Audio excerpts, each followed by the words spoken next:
All right. We are here. We are present as we can be. And we're going to have a great conversation with someone who is very, special doesn't really special is such it's so special. Um, but I would say someone that I am learning a lot from and someone that I admire, and I told you why I admired you. One, because of your level of self-care that maybe you don't or was aware of, but I'm aware of. But two, admiring you because of your choice to live life how you want to live it or not live it, to be honest. Right. Yeah. So can you introduce yourself? Hi, I'm Anna or Anastasia, and I'll go by pronouns she, her, it, its. And thank you for having me here, Sabia. It's awesome. Yeah. So Um, I would say, tell let's us see. about you. Tell us a fun fact. Tell us the things Okay. that light you up. What's coming. Because I think sometimes when you're tell me about you, you can get really into I'm a doula, right? Which is great. But also Yeah. what's the parts of you that you most feel called to today? Yeah. Well, I was a dancer, actually. Born a dancer, I think. So, or like a fairy, like a ballet, like dancer, right? Um, Ballet and jazz and modern and tap and musical theater and hip hop and belly dancing and line dancing and well, everything I could get my hands on until I was 19 and couldn't dance anymore because of my toes. And then went into massage therapy. So I was a massage therapist for about at least 6 years. Um, Worked in my mom's salon and spa, where it was all holistic and eco-friendly, and um, let's try to be as health conscious as possible. And this was before it was like trendy in our area. So that was cool, but it didn't really, it kind of fizzled out just before it got trendy, unfortunately. Um, so So that was cool. I was also working in a uh, office, selling tickets to a dinner theater, which was really fun. Because I had a child and I was trying to raise her and um, be part of my family, my parents. Um, and then, yeah, like I had another child that was adopted out, and that's when I had a doula and discovered what doulas were and got excited about that, even though I wasn't ready to take that step to become a It doula. planted the seed. What's that? It planted the seed. Sorry, I still didn't catch it. Was it? It planted the seed. Planted a seed. Yeah, Mm-hmm. definitely. Yeah. And then I was like, when I think I went through a lot of like postpartum, like depression and anxiety and even psychosis. Um, but I don't know if it was postpartum or PMDD. Mm-hmm. Definitely, I had PMDD, premenstrual dysphoric disorder. Um, my mom would say right before like the day before my period, she knew to watch out for me, or the day that it was going to start, she knew to watch out for me. So, Mm-hmm. one of those days, I actually injured myself very badly, um, trying to take my life, actually. Sorry, I'm not good Mm-hmm. with trigger warnings. Um, We'll put but some trigger warnings in the beginning. We're yeah, gonna be right on. grief, life, mental health, because we're gonna A do it lot all of stuff today. in here. Yeah. Yeah. Yeah. And so yeah, so I injured my hands and I had some head trauma from that. Um, it was a big deal and I was dependent on my parents. for some time after that. I didn't want to be. Um, I got out of there as fast as I could, like, and then I became a doula eventually. My wife supported me. My new partner supported me at that time to become a doula, and I eventually became a full spectrum doula, which was awesome. Yeah, learned about Yes. BADT, birthing advocacy doula trainings, which was so awesome. Yeah. And Yeah. that's what kind So, of got us to this point of meeting each other. yeah, that kind of brings us up to speed, I think. Um, Very much raised with like uh, what at the time was called like witchy woo kind of stuff, like oils and crystals and herbs and um, yeah, and like massage and like just all kinds of stuff. Great meditation and mindfulness. Which And also makes you a great doula. So, so you was already in the work before you knew it. yeah, Hmm. yeah, very much. And Thai massage was one of my favorite, Thai yoga massage. When I became a massage therapist, of course, you have to study other modalities to keep up your CEUs or whatever it's called, like Hmm. continuing credits, right? Hmm. Thai massage was absolutely my favorite, which is, Why so? I think, because um, the meditative quality of it, the rhythmic quality of it, but it's very much like you go like one, like I'll show you with my hands. It's like 1, 2, 3, 4, 5.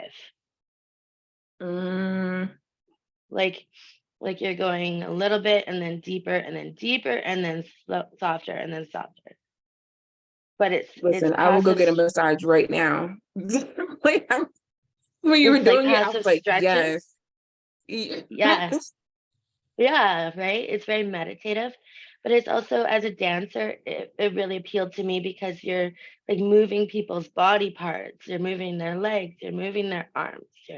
You're stretching the spine, like doing spinal twists and stuff like that. You're learning a whole vocabulary of how to massage them, not just laying on a table, but like there's seated positions, there's sideline positions, there's, Mhm. right, all different positions that you can do it in. And as a practitioner, you're using not just your hands, but your elbows, your feet, your knees, right? It's a very physical massage for everyone.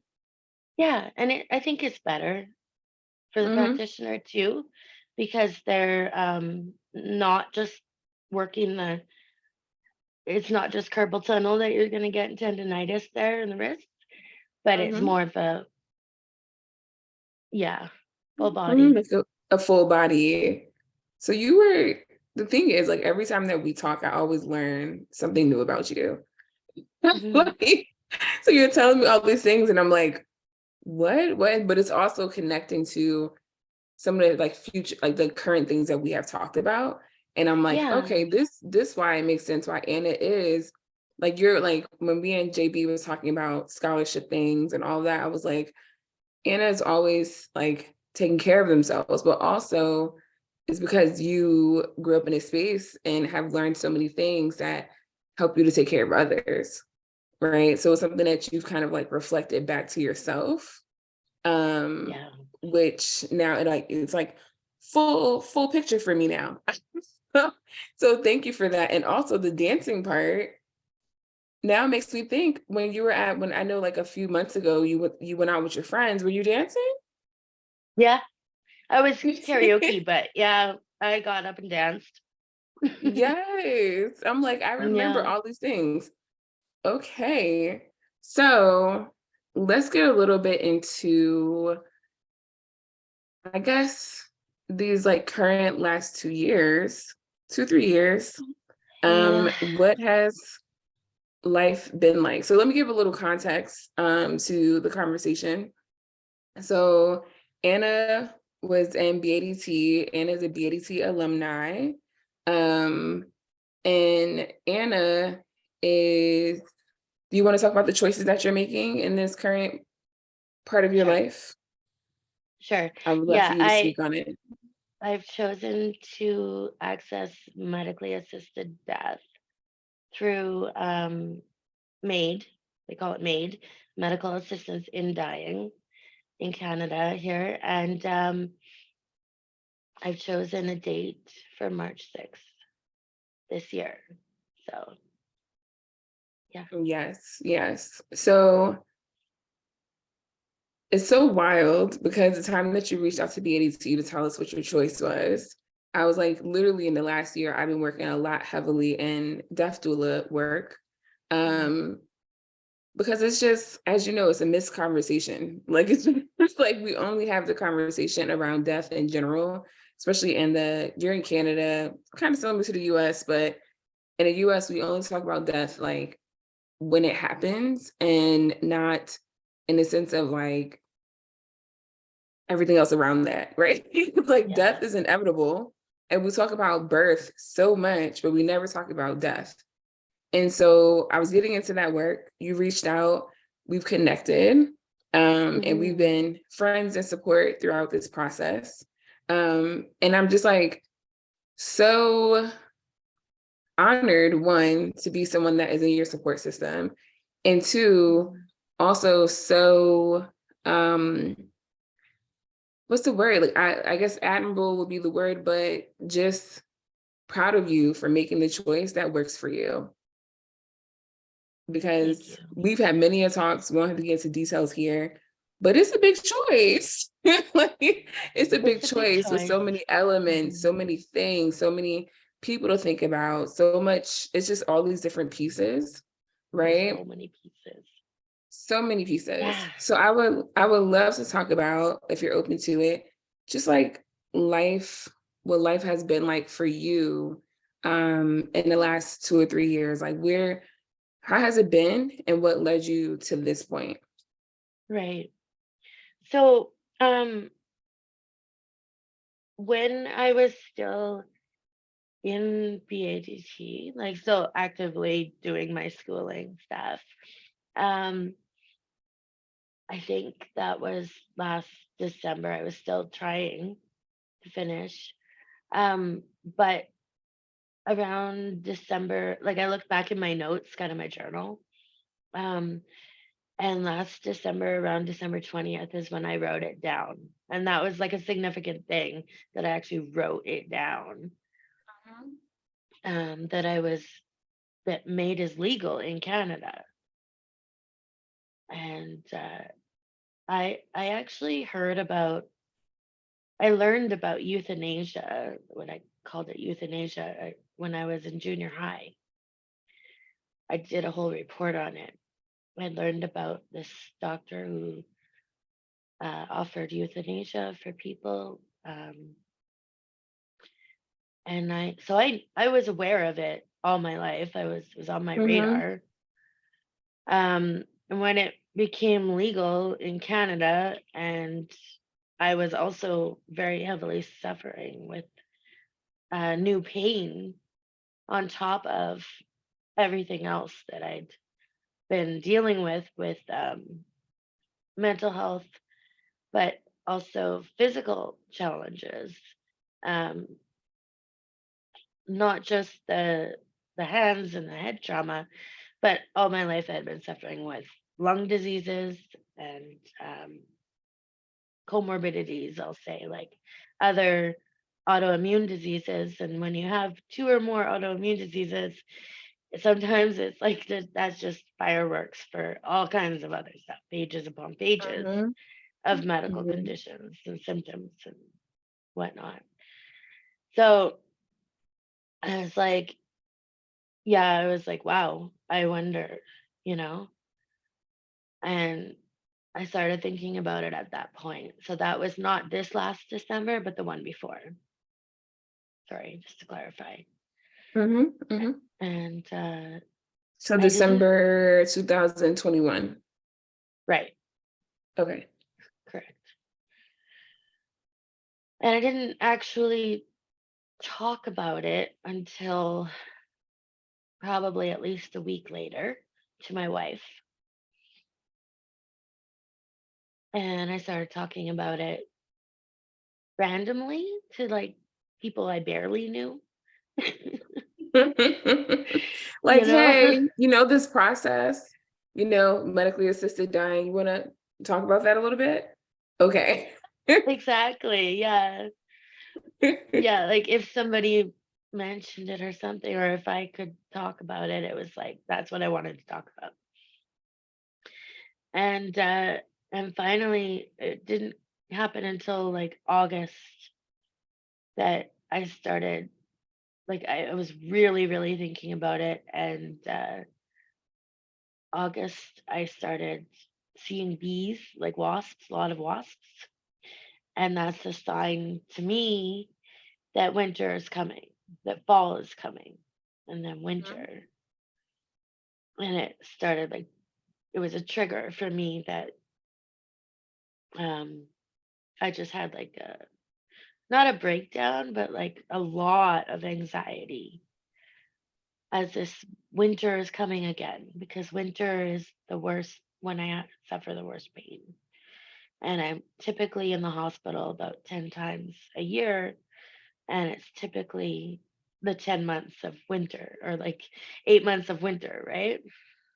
Mm, about 10 months of winter here. We get 2 months of summer, right? Canada. When you first was like 10 months, I was like, damn. But It's yes, about 10 months. 8 months. Yeah. Yeah. It's pretty bad, but not quite 10 months.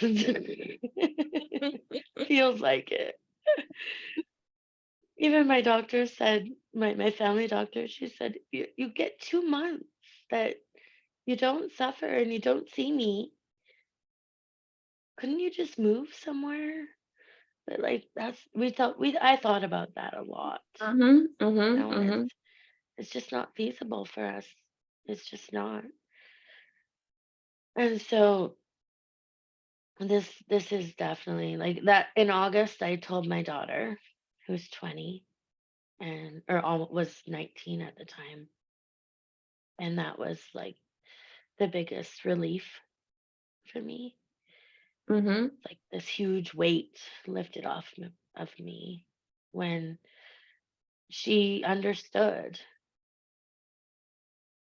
And like she was sad, of course, but she got it, and Yeah. Was that like telling your daughter specifically, was that something that made you feel like you had like liberated yourself, like you had really like freed yourself from probably like obviously one of the most important people in your life? Um, but was that like breath from like, oh, whew, I let it it go, was I put it out huge. there. It Mhm. was huge. Um, we come from a line of very strong women, very, very, and I would say, and it depends how you define strong too, right? But very strong in multiple ways, and also very determined women who um who take care of people and who would probably never dream of doing something like this, or Mhm. would dream of it but not do it. Mhm. Mhm. Right. Mhm. Yeah, because Yeah. yeah, and I think I just see it in a different way.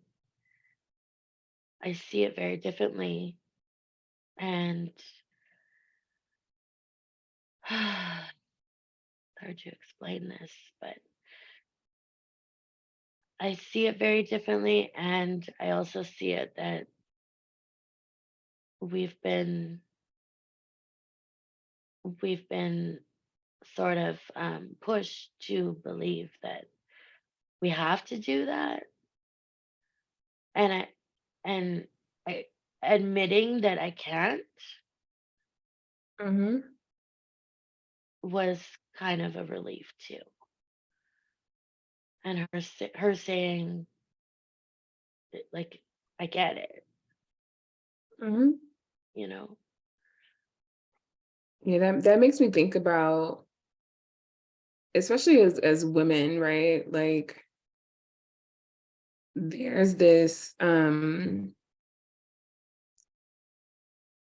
like there's this idea that women just have to suffer like Hmm. as they're caring for others, doing the things, like that's just a part of the thing. Like you're a woman, that's what you do, right? And when do we get to care for ourselves? Exactly, right? So making a choice, right? And I think like these choices can vary, right? Like for some people, obviously, it may not be medical assistance in dying, right? Mm-mm. But it may be moving to a different location. It may be not doing a thing you used to do. It may be not continue to have children. It may be, deciding whatever pieces of yourself that is true to you, that you're actually acting on it and not just having these thoughts about what it would be like if I did this, or I know that I would be happier if I did this. But it's like, I'm actually going to act in it. Right. And I think Mm-hmm. when you're talking about coming from coming from a line of strong women, right? I think that strength in this case really looks like making a choice that really centers yourself. And with that centering of self, there has been, and we could talk about this, the future that you want for your family as well. Um,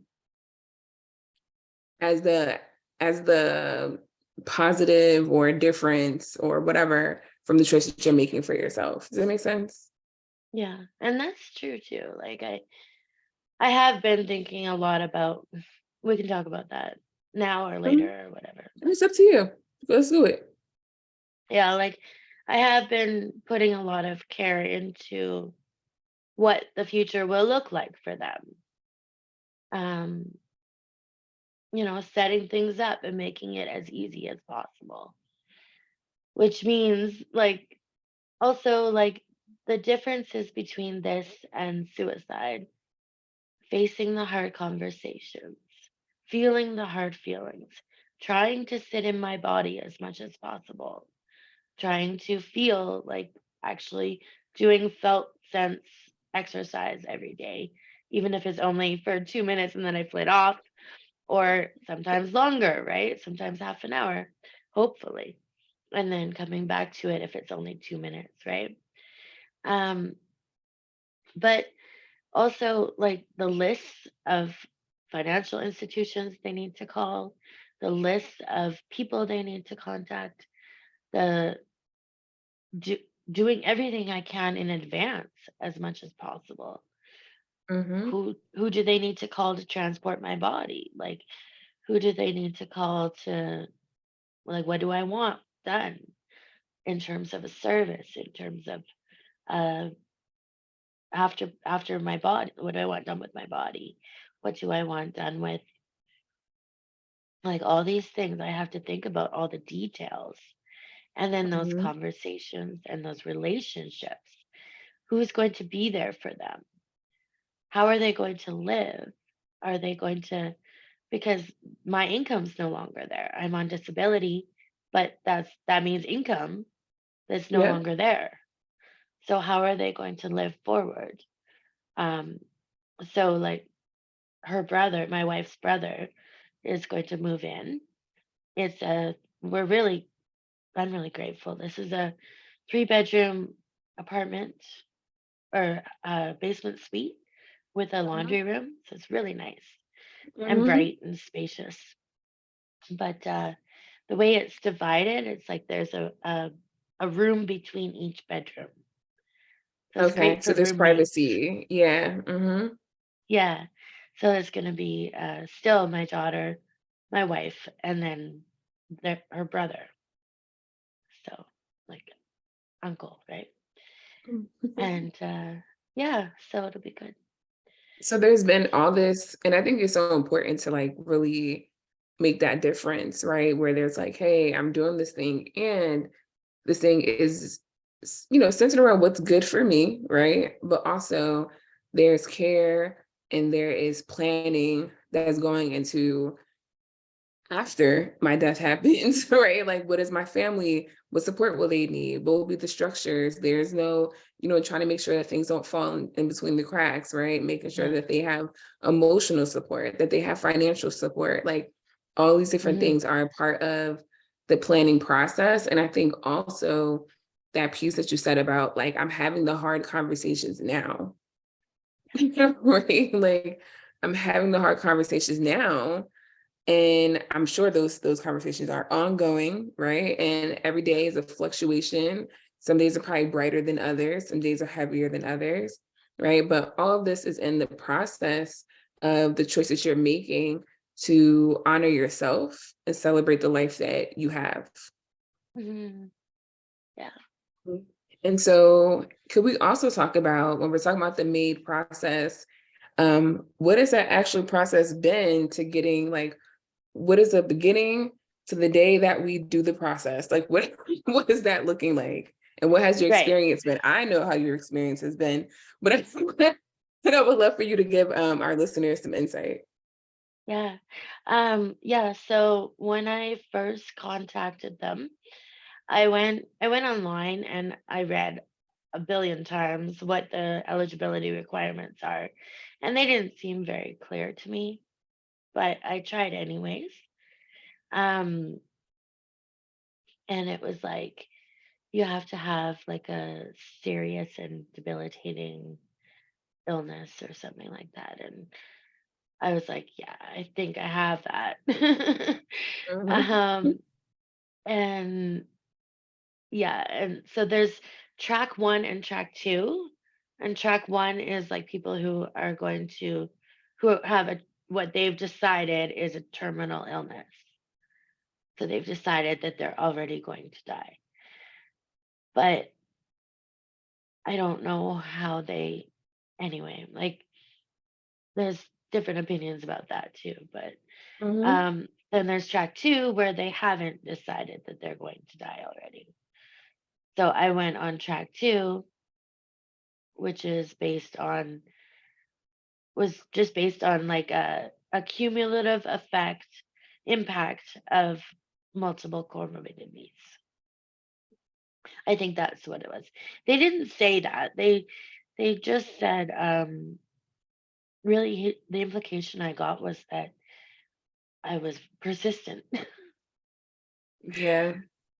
I mean, it Yeah. sounds like track one is something that, and again, all the language and all that, it sounds like track one is something that like maybe someone who has cancer and they're like in the end stage and we know that they're going to pass away fairly soon. So making that choice would be like maybe doctors or physicians already have said like you're going to die. Yeah. And then it sounds like track two is like, oh, you have an accumulation of comorbidities that would result in death, but we haven't quite said that. But you can go on this track and then we can figure out what our thoughts are. Yeah. Yeah, I guess. Yeah. Yeah. I know somebody else who is also on track two.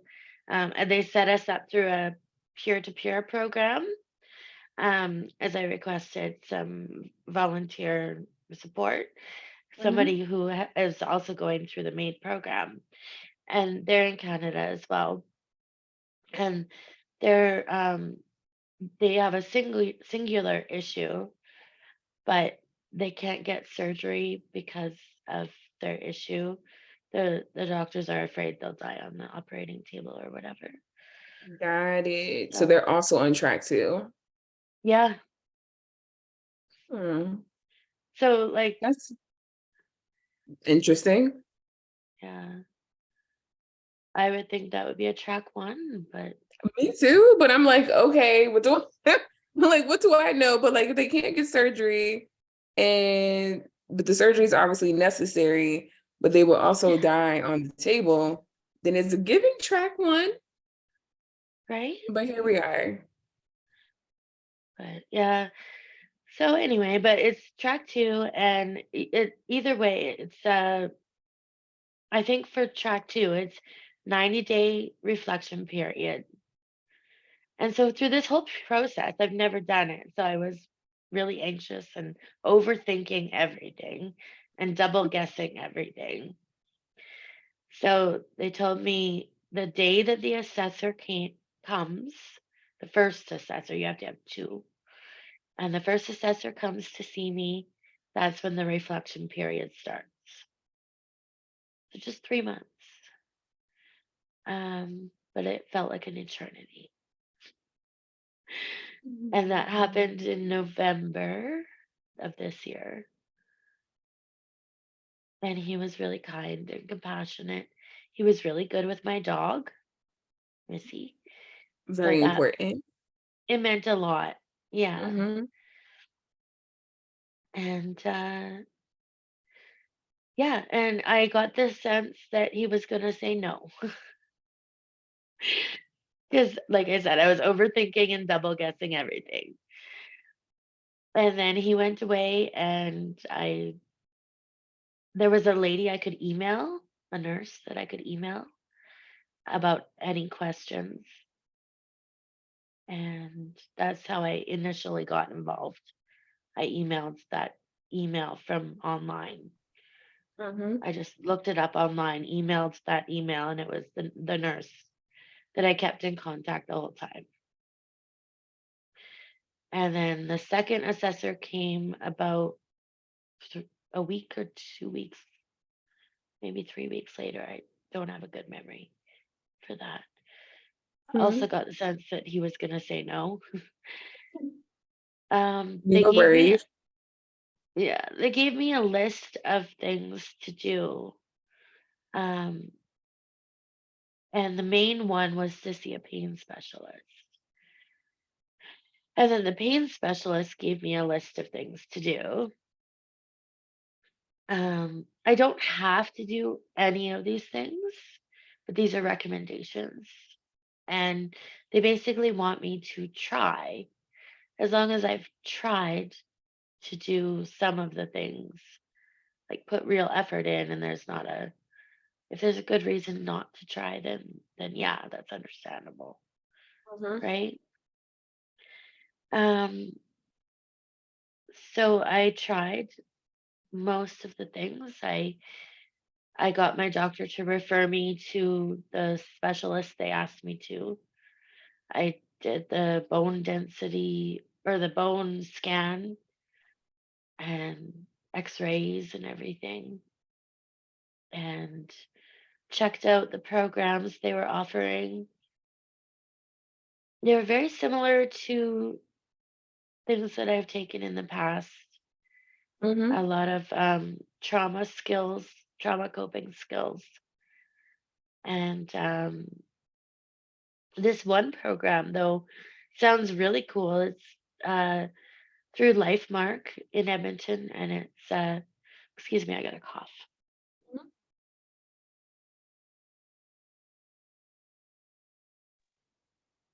Sorry. It's through LifeMark in Edmonton, and it's got biofeedback and psychotherapy and occupational therapy and um, exercise rehab and all these things. It sounds really cool. Yeah, it sounds But very like holistic in its approach. yeah, and like multidisciplinary, right? Yeah. But I just feel like at this point, I'd have to rewind like a couple decades. Mm-hmm. And I'm really happy that that program is there for our future, for the future. Mm-hmm. Oh, yeah. Just like naming, I think like that's really important too in this process. And I've seen you kind of maneuver like naming, like you said, the assessors were giving like programs and different things that you could participate in. Um, But one of the things that I've seen you do is kind of use your discernment around like what is for me and what's not. Yeah. What was for me, this would have been great 10 years ago. Um, or maybe I've done something similar, or maybe this is just not what I want to do. And so like even in the process, because I think like a part of like the utilizing the option of medical assistance in dying, people think that the person is just like giving up, right? Like there's like this idea of like, oh, this person is just giving up, right? And it's like, Yeah. no, I mean, some people can do what they want to do, but so there's no shame around how someone is utilizing their time that they have left. But um that hasn't been the case with you. Like, with you, it's like you're still participating in life, right? You're Yeah. still participating in family. You're still participating in joy and love and happiness. Um, and those pieces are still present for you. Because I think, and we talked about this a little bit, but I think maybe some folks may think, well, if this was to change for Anna, then Anna would change her mind, right? Or if Mhm. this was to do, then she would go this way, right? And I would love just your thoughts about that, right? Like about like you participating in life Mhm. currently and still continuing to do so, but also staying true to what is true for you. Yeah. And that is true. Like a lot of people, not a lot, but a few Mhm. people in my life have taken the stance of, well, what can we do to change your mind? I've had a friend try to be a lover. I've had, uh, I've had people try to offer me money or health doctors or you know different things, right? Like I don't I don't want any of it. I will try it. Like some of it is exciting, but if you want to do it for real, but don't do it because you want to change my mind, Mhm. right? Like, because that's not going to be good for you or me. Mhm. Mhm. And it's like this, we're not looking for a temporary fix. Mm. Like, and I think like you have done the investigating and the practices and the therapies and the things as you've on your own journey looked for a fix or something that would improve things, I really right? did. Like, like you've done a lot of work to get here. Yeah. And I tried medications. I tried increasing medications. I tried different medications. I revamped my whole psychiatric medications that I'd been on for 10 years to see if I could change the pain level. I tried a lot of things. Yeah, yeah, I have heard. Yeah. So, and even like the recent thing, like we were talking about recently, is my birth son has contacted, well, not contacted me, but his parents have contacted me that he wants to meet and find out who his birth mother is. We've been talking on the phone, but he doesn't know. And Mhm. it's such timing, right? I mean, it's like a dream come true, but he of course wants the same thing. Like he wants to change my mind. And I mean, that's hard. That's really hard. That is really hard. That is But really hard. for your children, right? So hard. Listen, children are there's something else. Like, Yeah, woo, there's something else. But I think, and we've been I'm talking about that, but you have to make whatever, my thing is like whatever choice you make is the right choice for you. I'm so glad that he will meet his sister, right? That's Mhm. gonna be really cool.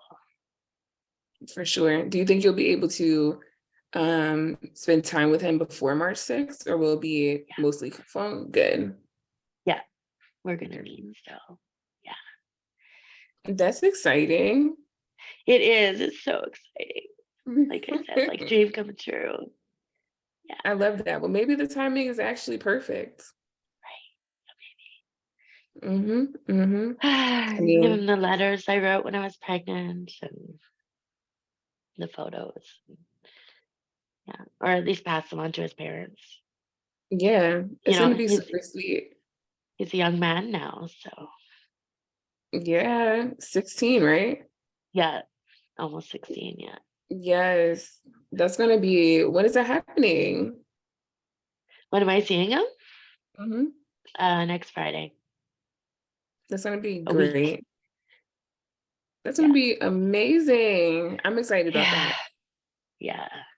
Me too. I wasn't gonna ask you about it on air, but I was like, I'll just wait. Everything in everybody's business, but we're I'm here not saying now. any names, but Yeah.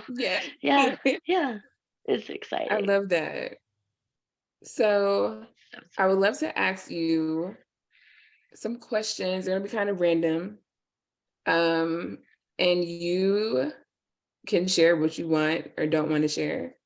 Um, and we'll make it kind of fun. So we'll see what comes to my mind. I have nothing okay. scripted, nothing planned. And then you are also free to ask me questions as well as we go back and forth. Okay. Okay. All right. Okay. So what is what is, I guess, one of the top moments that come to your head right now about your life, like a moment of joy? Joy. Playing with the dogs.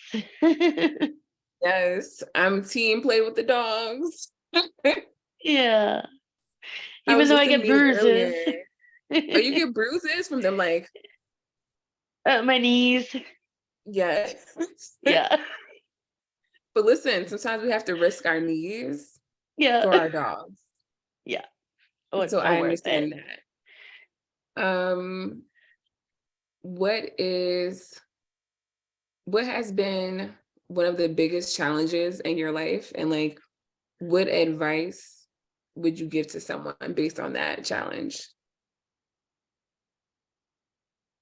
Um, biggest challenge would be probably the suicidal ideation that I suffered with for years. Um, and advice for it would be, I guess, like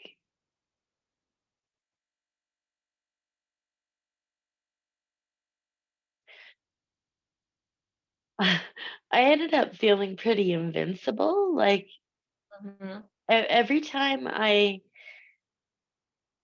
it got to the point where every time I even thought about trying to off myself, I would I would realize that I couldn't.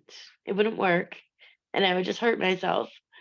And and I would feel like that raw feeling of aliveness. Mhm. Mhm. Do you know what I mean? Like, and if Mhm. I could just inspire you to feel that that depth of sorrow that you feel right now, or that nothingness, that how heavy that is,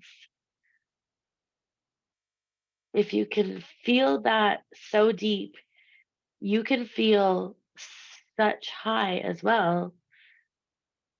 It's just two opposites can exist at the same time as well. Yes. Now you saying some shit now.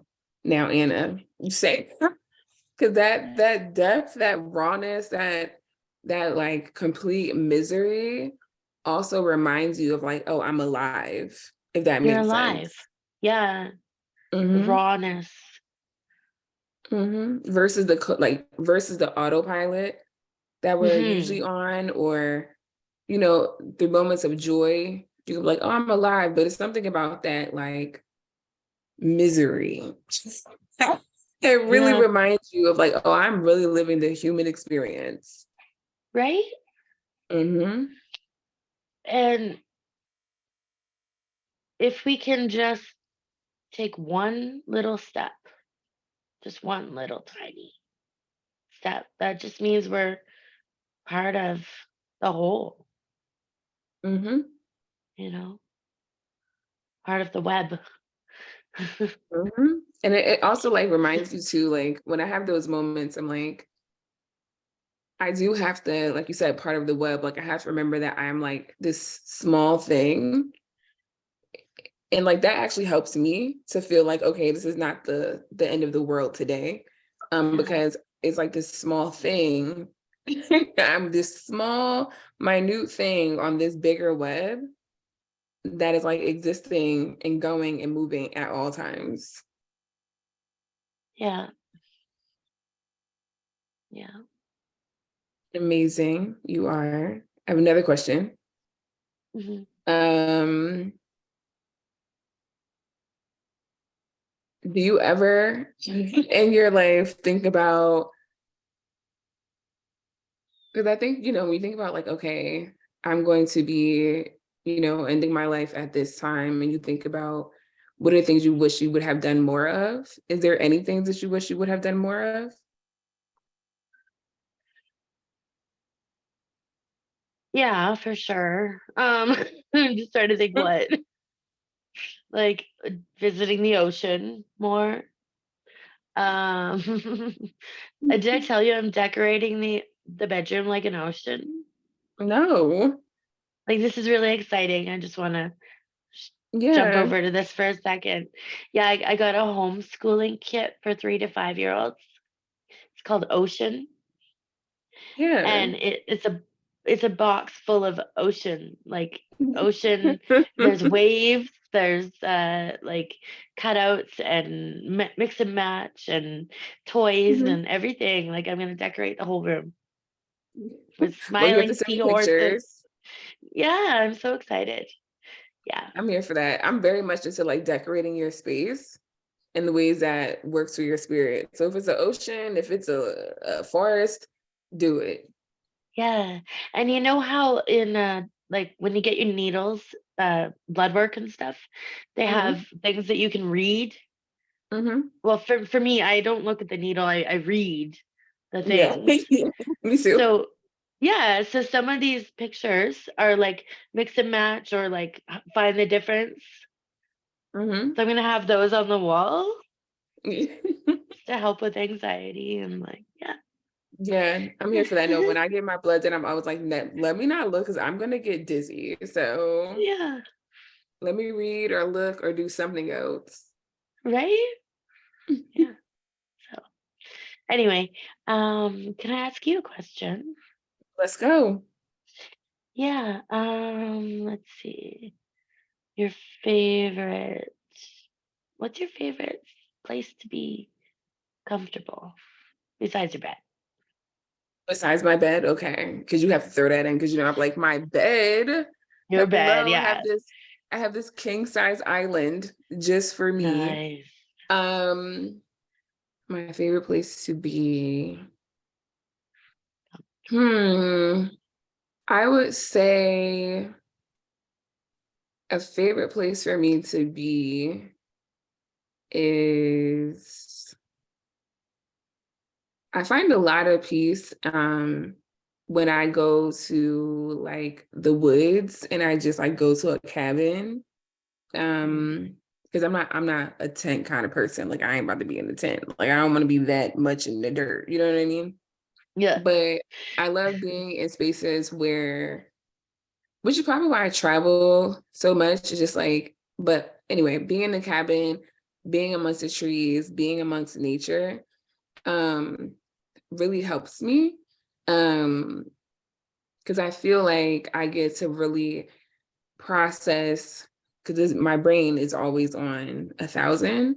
So being able to process with nature, it feels like it's just like absorbing the energy and bringing the clarity. And, in the mountains, the air smells so good and my allergies aren't on one of those things. I have terrible allergies. Like it's just a space for me to really like unwind.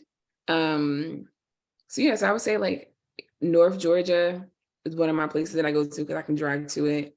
Being in the woods, maybe hearing like a little lake in the background or something, or like a stream. And just being like disengaged and disconnected really is good for me. Very nice. Even though I'm Yeah. scared of bugs. I'm terrified of bugs. So that's the only holdup. Because I'm like, please don't let a bug pop out of here because I don't have the time. But outside of that, I'm very much chill. Yeah, Anything that's nice. else? I like that. That's good for now. Okay, let's Put see. me in a good space. Thank you. Of I like the course. woods too. I love the woods. Like my room, I'll show you a video of my room when you show me a video of what you got going on over there. I will, But my yeah. room has so many plants. Um, it has, yeah, I have like a fur rug that I had that my dogs love to lay on. Um, it's like all kind of like earth tones, like all that kind of just Nice. makes me feel very much like in my space, you know? Do you have ferns? So one, I have some fake foliage that goes around these doors because I have like a lot of like spaces or whatever. But Mhm. my plants, I have a ZZ plant, a money tree, black velvet. I have a big bird of paradise. I have an aloe Nice. plant, a prayer plant. I have a monstera plant that's like monstera anno something, whatever, but it's like really long and it like trails. It's Yeah. cute. I'll send it to you. You'll see my little oasis. Nice. Love it. um, so I have a couple more questions for you. So you being a doula, we in the same gang. Um, what would be the best or one of the best pieces of advice that you can give to a doula coming into full spectrum work?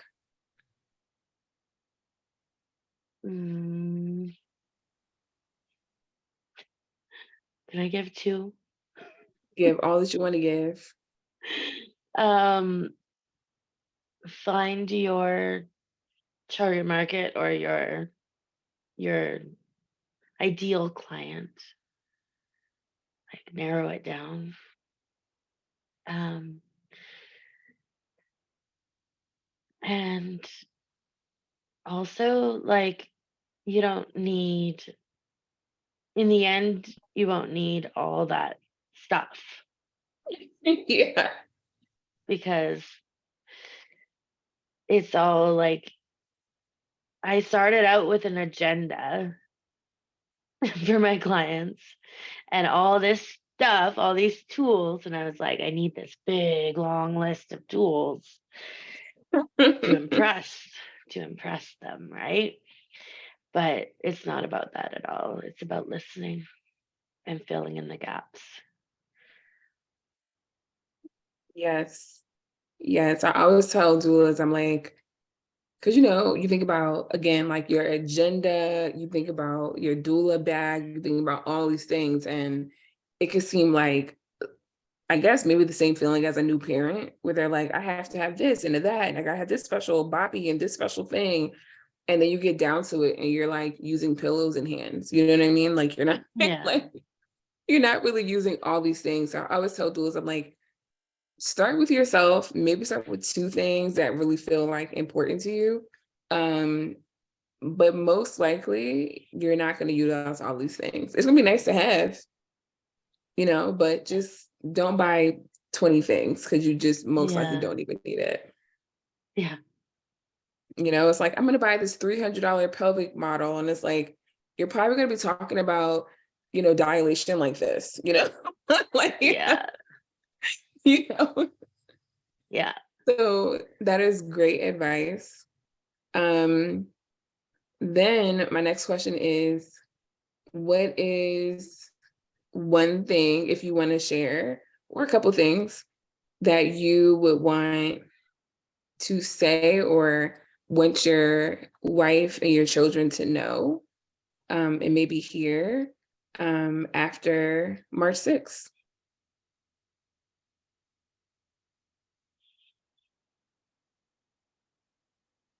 The sun will always rise again. Spring always comes. Birth after death. Cycle. I don't know. I love you.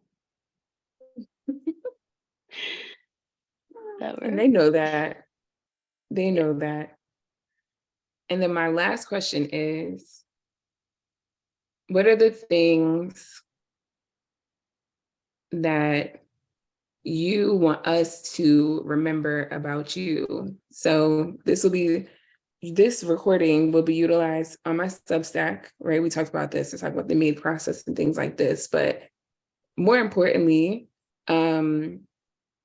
this will be used as something that our students coming into BADT and our full spectrum doula students especially will be able to actually listen to and hear and understand. And we don't want to just say like, oh, this is the scholarship for Anna. We want to be like, hey, actually these are Anna's words and thoughts and feelings and process and from her own mouth, right? So in that regard, what do you want us to know about you and remember about you? Well, first of all, don't leave your tools and stuff in your office for your clients. Use them on yourself too. Because I did that.